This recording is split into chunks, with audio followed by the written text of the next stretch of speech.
Behind every urban legend lies a kernel of truth. Tonight, we step into the workshop of Mann, a man remembered not for his art, but for the screams that haunted his neighborhood, screams said to belong to his wives, each one vanishing into silence and porcelain. This is the story of the Dollmaker. Mann was not a monster in the eyes of society. Wealthy, well-dressed, admired for his craftsmanship, he was known as a master dollmaker. His creations sold to collectors across Europe and America. But behind the charm, he hid a hunger. Every woman he courted ended the same way, a whirlwind romance, a wedding, then disappearance. No bodies.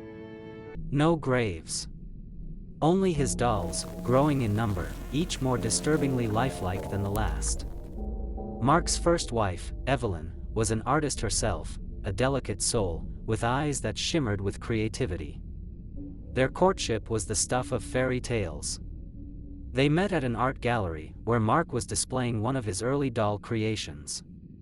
She was captivated by his skill, his talent, and his charisma. He showered her with affection, and within a matter of months, they were married. But shortly after the wedding, things began to change. Mark grew distant. He would spend long hours in his workshop, murmuring to himself as if something whispered to him from the shadows. Evelyn didn't mind at first. She knew how much he loved his work. But as time passed, she started noticing something off about his dolls, how lifelike they were, how they seemed to resemble people she knew. And then, one fateful night, Evelyn disappeared. Neighbors said they heard muffled cries from the workshop. The sound was faint at first, but it grew louder, echoing in the stillness of the night. By the third night, the cries had stopped, replaced by a cold silence that seemed to swallow the whole neighborhood. When the police arrived, there was no sign of Evelyn. Nothing at all. Just the smell of fresh paint and varnish. Mark was heartbroken, or at least, that's what he told the police. He claimed Evelyn had fled, left him without a word, a note, a trace. But the people who had known her said something else. A few weeks after she vanished, a new doll appeared in Mark's parlor. Her hair was too natural, her skin too pale. Her eyes that seemed to stare right through you. They were the same eyes Evelyn had. The same haunting gaze. Mark's second wife, Margot, was a quiet librarian with a soft voice and an even softer heart. She had heard the rumors about Mark's first wife, but she didn't care. She thought Mark was a misunderstood artist, a man driven by his passion. He promised her the world, and soon, Margot found herself swept up in his charm.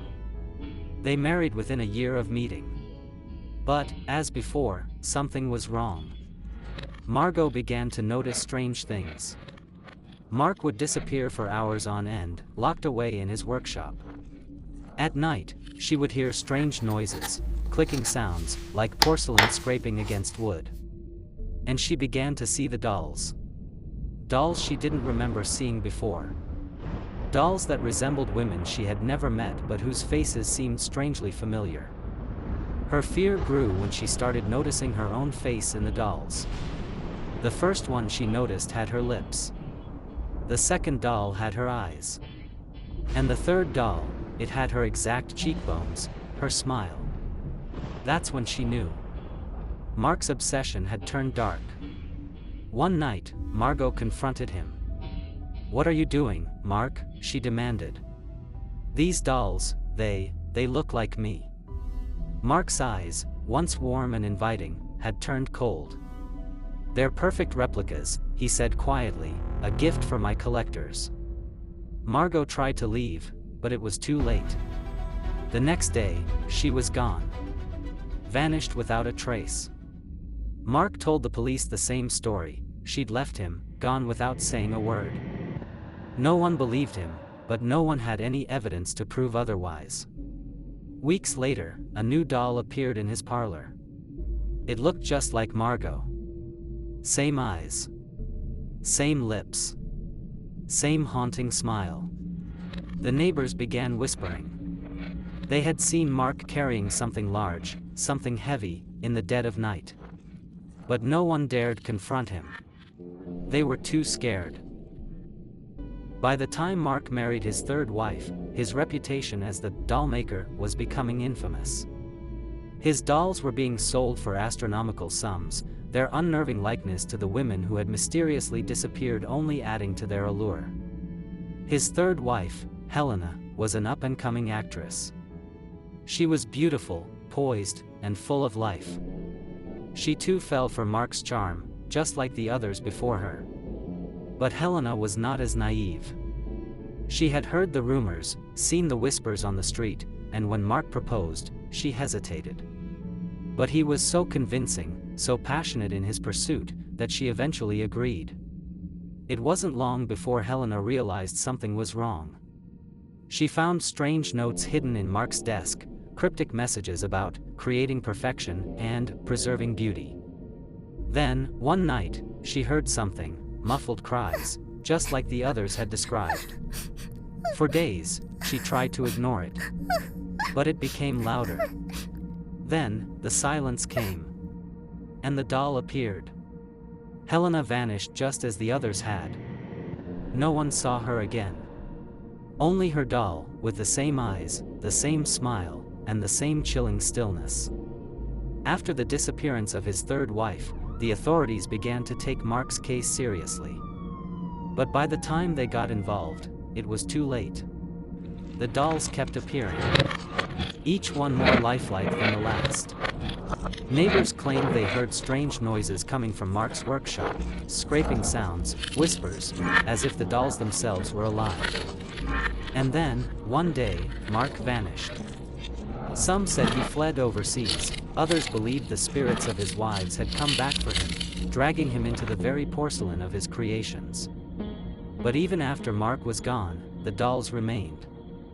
They began to surface in the strangest places, in antique stores, in the homes of unsuspecting families, even in places where no one could explain how they arrived. Some collectors reported strange occurrences with the dolls. They moved positions overnight, their eyes following them wherever they went. One family locked a doll in their attic, only for their daughter to come running down the stairs, screaming that the doll had called her name in the dark. Mann's legacy lived on in the dolls, in their glassy eyes, their perfect faces, and their eerie silence. And so, the legend continued, whispered by those who knew the truth but feared to speak it aloud. The dollmakers' wives never had graves. Instead, their memory lingers in porcelain, glass, and silence. So the question remains, were these just stories, or were those dolls more than art? If you ever find yourself staring into the eyes of an antique doll, ask yourself, is it watching you back? Subscribe, if you want more nightmares.